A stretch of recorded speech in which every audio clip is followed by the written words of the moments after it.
Salam kerahiman. Hari ini 11 Februari. Kita akan baca dari 6:22 dan 7:02. Kita mulai ya. Dalam nama Bapa dan Putra dan Roh Kudus. Amin. 6:22. Persatuan mesra suatu jiwa dengan Allah. Allah menghampiri suatu jiwa dengan cara istimewa yang hanya diketahui oleh Allah sendiri dan oleh jiwa itu. Tidak seorang pun memahami kesatuan yang misterius ini. Kesatuan ini dikuasai oleh cinta dan segala sesuatu dicapai hanya oleh cinta. Yesus memberikan dirinya kepada jiwa dengan cara yang lembut dan manis, dan dalam lubuk hatinya terdapat damai. Ia memberikan kepada jiwa banyak rahmat dan membuat jiwa itu mampu membagikan pikiran-pikirannya yang kekal. Dan seringkali Allah menyatakan kepadanya rencana-rencana ilahinya. 7:02, 13 Agustus 1936. Malam ini kehadiran Allah meliputi aku dan dalam sekejap aku menyaksikan kekudusan besar Allah. Oh, betapa keagungan Allah menyelubungi aku. Kemudian aku menyaksikan seluruh lubuk kehampaanku. Ini adalah suatu siksaan yang berat karena penglihatan ini langsung disusul dengan kasih. Jiwaku mengikat diri erat-erat dengan Allah dan kedua kasih saling bertatap muka. Sang Pencipta dan ciptaannya.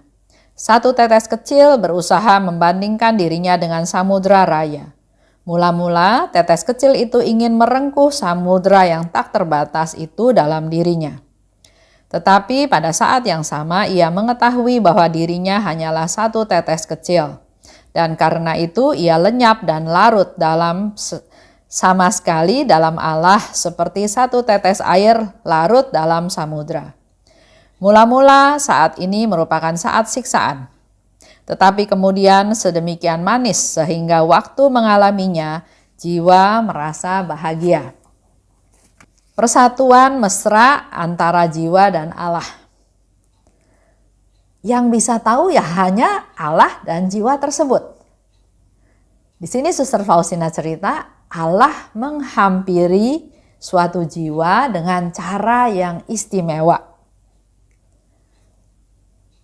Itu satu pengalaman yang pribadi sekali. Karena hanya bisa dirasakan oleh Allah dan jiwa tersebut. Dan rumusnya, rahasianya, kesatuan itu disebabkan oleh cinta. Kesatuan itu dicapai oleh cinta. Oleh sebab itu kita harus punya cinta yang besar kepada Tuhan. Yesus memberikan dirinya kepada jiwa dengan cara yang lembut dan manis. Dalam lubuk hatinya terdapat damai. Ia memberi banyak rahmat. Kalau kita bersatu dengan Tuhan, kita akan merasa damai. Dia akan memberikan banyak rahmat dan dia bersatu dengan jiwa, dengan lembut, dengan manis. Sehingga jiwa dapat membagikan pikiran-pikirannya yang kekal. Kalau kita sudah bersatu dengan Tuhan, maka kita juga bisa men-sharingkan, bisa menceritakan, bisa mendapat pencerahan tentang pikiran-pikirannya. Dan bahkan Tuhan bisa juga menjelaskan kepada kita tentang rencana-rencana ilahinya. 7:02 itu terjadi pada tanggal 13 Agustus 1936. Malam itu kehadiran Allah meliputi aku. Sering Suster Faustina sharing pada kita semua ya, di mana kehadiran Allah itu meliputi dirinya. Hal ini juga kita bisa alami. Dengan persiapan, dengan kecintaan, dengan kesungguhan, dengan kerinduan. Kemudian aku menyaksikan seluruh lubuk kehampaanku. Dia ini siapa? Dia orang tidak berdaya, berdosa, hampa, nggak punya apa-apa, nggak ada yang hebat yang bisa dia persembahkan ya, seolah-olah seperti itu. Juga sakit penyakit. Dia nih papa, dia nih hampa, nggak punya apa-apa. Tapi kok Allah luar biasa. Kasih Allah itu melingkupi dia. Dan menurut dia ini menjadi satu siksaan yang berat. Karena penglihatan ini langsung disusul dengan kasih. dia kalau bahasa manusia barangkali ya, kalau saya berjasa, saya menghasilkan sesuatu, saya memberikan benefit kepada orang itu, saya sukses, dan orang memandang saya dengan kasih, dengan kagum, ya wajar ya dalam tanda kutip. Tapi Suster Faustina di sini katakan, saya ini nggak ada apa-apanya, hampa, berdosa, nggak bisa melakukan apa yang Yesus minta. Karena banyak kelemahannya ya, karena dia sakit sehingga dia nggak bisa melakukan tugas-tugasnya dengan baik. Dia ini nggak ada apa-apanya, tapi kok Tuhan menunjukkan kasih. Dia nggak berjasa apa-apa, tapi kok Tuhan memberikan dia kasih. Itu yang membuat dia mendapat satu siksaan berat. Saya nggak lakukan apa-apa, tapi kok Tuhan kasih saya kasih. Mengasihi saya yang luar biasa. Dia hampa, tapi dia dapat kasih dari Tuhan.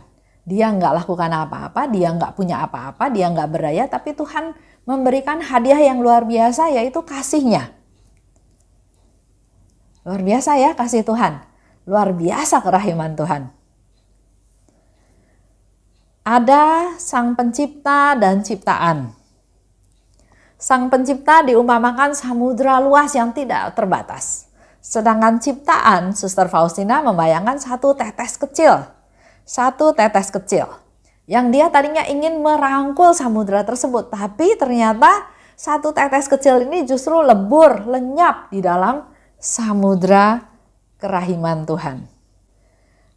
Mula-mula dia merasakan siksaan.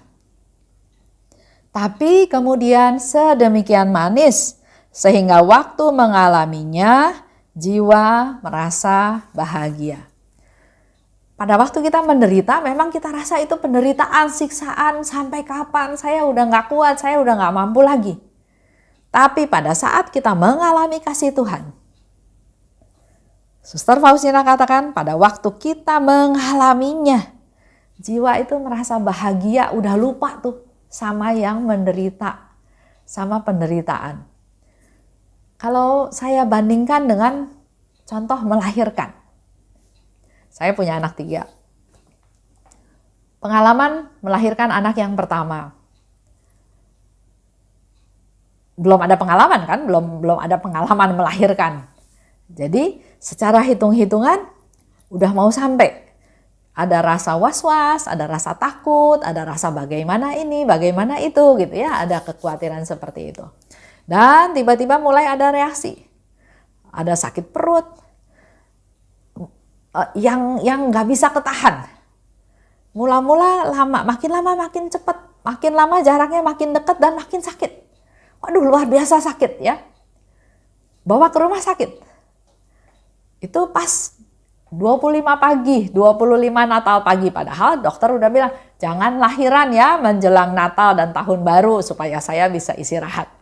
Tapi ternyata 25 subuh saya harus ke rumah sakit karena sudah terjadi gejala, tanda-tanda. Sampai sana saya merasa sangat sakit, luar biasa sakit sampai saya pukul tembok. Ya, untuk nahan sakitnya itu saya pukul tembok. Proses berjalan, ya itu kan alamiah ya proses melahirkan itu.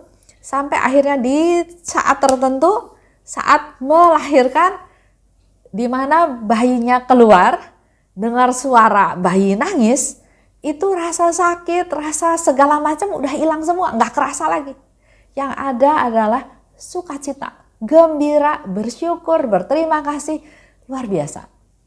Begitu pula dengan yang Suster Faustina alami. Awalnya dia merasakan itu siksaan, begitu pula dengan kita, merasakan penderitaan. Waduh, sampai kapan ini ya? Tapi begitu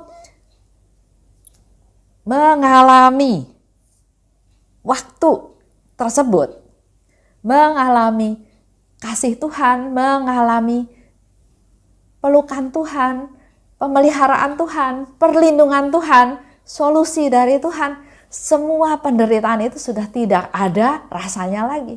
Yang ada adalah rasa yang manis, rasa yang sedemikian manis, dan dikatakan jiwa itu merasa bahagia. Ini menjadi satu jawaban buat kita semua. Selama kita di dunia, kita masih berjuang dengan segala macam yang bisa terjadi. Badai, banjir, kecelakaan, masalah demi masalah. Ada aja terus ya. Tapi itu semua serahkan pada Tuhan. Kita nanti akan merasakan manisnya pada saat kita mengalami kasih Tuhan, dan yang ada hanya kebahagiaan. Oleh sebab itu, mari kita fokus tunjukkan kasih kita pada Tuhan. Itulah yang menjadi satu-satunya target jalan tujuan kita, hanya mengasihi Tuhan. Dengan mengasihi Tuhan, otomatis kita akan dimampukan untuk mengasihi sesama, mengampuni sesama, memperhatikan sesama, peduli pada sesama. Akhirnya nggak fokus lagi pada penderitaan, dan itu akan memudahkan kita untuk bersyukur. Dan kalau kita bersyukur, itu juga sebagai satu ungkapan kasih kita pada Tuhan dengan melaksanakan firman Tuhan, bersyukur senantiasa dalam segala hal. Kita tutup ya dengan doa. Dalam nama Bapa dan Putra dan Roh Kudus, amin. Oh luka kerahiman, oh hati Yesus, sembunyikanlah aku di dalam lubuk hatimu. Laksana satu tetes darahmu sendiri. Dan jangan biarkan aku terlepas dari situ selama-lamanya. Kurunglah aku di dalam lubuk hatimu, dan ajarlah aku mencintai Engkau. Tuhan, mampukan aku memahami sepenuhnya siapa dirimu. Bawalah aku masuk ke dalam rengkuhan mesramu, sejauh itu dapat ditanggung oleh kodrat insani. Amin. Dalam nama Bapa dan Putra dan Roh Kudus, amin. Salam kerahiman.